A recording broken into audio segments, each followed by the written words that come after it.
छात्रों, आज हम देखेंगे कक्षा 10वीं एनसीईआरटी बुक के गणित विषय के वस्तुनिष्ठ प्रश्न देखेंगे अध्याय 4 के। देखिए क्या दिया हुआ है, जो परीक्षा की दृष्टि से बहुत ज़्यादा इम्पोर्टेंट है, हमेशा आने वाले वस्तुनिष्ठ प्रश्न हैं। देखिए पहला है, सही विकल्प चुनिए।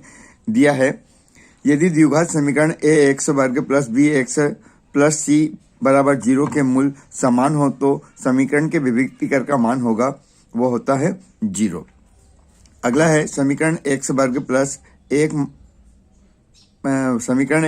प्लस एक्स माइनस 1 बराबर 0 के मूल की प्रकृति होती है, तो वो होती है वास्तविक और भिन्न। अगला है, किसी द्विघात समीकरण में चर की अधिकतम घात होती है, तो किसी से द्विघात समीकरण में जो चर होती है उसकी अधिकतम घात 2 होती है। अगला है, द्विघात समीकरण ए एक्स वर्ग प्लस बी एक्स प्लस सी बराबर 0 का विभक्तिकर होता है, तो ये विभक्तिकर का जो सूत्र होता है डी बराबर बी वर्ग माइनस 4ac। अगला है, निम्नलिखित में से किस द्विघात समीकरण के मूल वास्तविक होंगे, तो ये जो है इसका सही ऑप्शन होगा ए वाला, एक्स वर्ग प्लस 9x प्लस 4 बराबर 0। अगला दिया है, द्विघात समीकरण 2x वर्ग माइनस 7x धन 6 बराबर 0 के मूल होंगे, तो इसके मूल होंगे, पहला मूल होगा 3/2 और दूसरा मूल होगा 2। फिर आता है, रिक्त स्थान की पूर्ति कीजिए। एक समीकरण px बराबर 0 जहां px घात 2 का बहुपद हो खाली स्थान समीकरण कहलाते हैं, तो ये क्या कहलाएगा, द्विघात समीकरण कहलाएगा।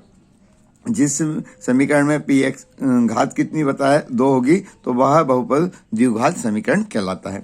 अब किसी द्विघात समीकरण के अधिकतम खालिस्तान मूल होते हैं, तो द्विघात समीकरण है उसके मूल भी कितने होंगे, 2 होंगे। खालिस्तान में क्या आएगा, 2। समीकरण x ऋण 3 दूसरे कोष्ठक में x धन 4 बराबर 0 के मूल होंगे, तो देखिए क्या होंगे, 3 और 4 होंगे। अगला है, यदि किसी द्विघात समीकरण के मूल वास्तविक और समान हो तो उस समीकरण के विभक्तिकर का मान क्या होता है, 0 होता है। अगला है, द्विघात समीकरण ए एक्स वर्ग प्लस बी एक्स धन सी बराबर 0 के विभक्तिकर का सूत्र, ये देखिए द्वारा आ गया है ना, एक बार सही विकल्प में आया था, दूसरी बार खाली स्थान में आया, तो ये बहुत इंपॉर्टेंट है विभक्तिकर का सूत्र, तो डी बराबर बी का वर्ग ऋण 4ac।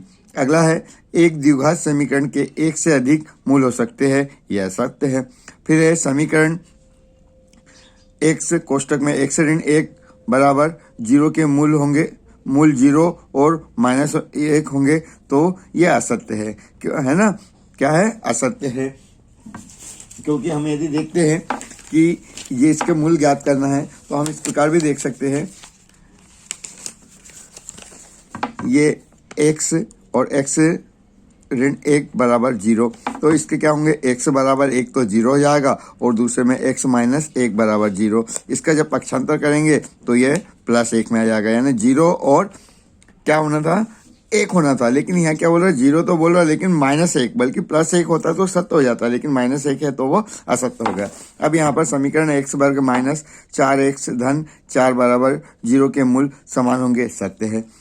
ax प्लस b बराबर 0 एक द्विघात समीकरण है, यह सत्य है, क्योंकि द्विघात समीकरण होने के लिए उसकी घात कितनी होना चाहिए, 2, लेकिन इसकी क्या है, 1 है, यानी ये रेखिक समीकरण हो सकता है, द्विघात समीकरण नहीं, इसलिए क्या होगा, असत्य हो जाएगा। अब आगे है, समीकरण ए एक्स वर्ग प्लस बी एक्स प्लस सी बराबर 0 के मान बी वर्ग माइनस 4ac क्या कहलाता, तो अभी आपको बताया था डी बराबर बी वर्ग माइनस 4ac, तो इसमें क्या हो जाएगा, ये किसका क्या कहलाएगा, विभक्तिकर, क्या कहलाएगा, विभक्तिकर। यदि किसी द्विघात समीकरण के मूल वास्तविक और समान हो तो उस समीकरण के विभक्तिकर का मान कितना होगा, तो आपको पता कब होता है, जो मूल वास्तविक और समान होते हैं जब d बराबर 0 हो, यानी कि इसमें उस समीकरण का विभक्तिकर का मान कितना होना चाहिए, 0 होना चाहिए, तो यहाँ आ जाएगा 0। यदि किसी द्विघात समीकरण के विभक्तिकर का मान ऋणात्मक हो तो उस समीकरण के मूल की प्रकृति कैसी होगी, मूल वास्तविक नहीं होंगे। अगला है, यदि किसी द्विघात समीकरण के मूल समीकरण के विविक्तीकर का मान धनात्मक हो, उस समीकरण के मूल की प्रकृति कैसी होगी? मूल वास्तविक होंगे और भिन्न होंगे। मूल वास्तविक और भिन्न होंगे।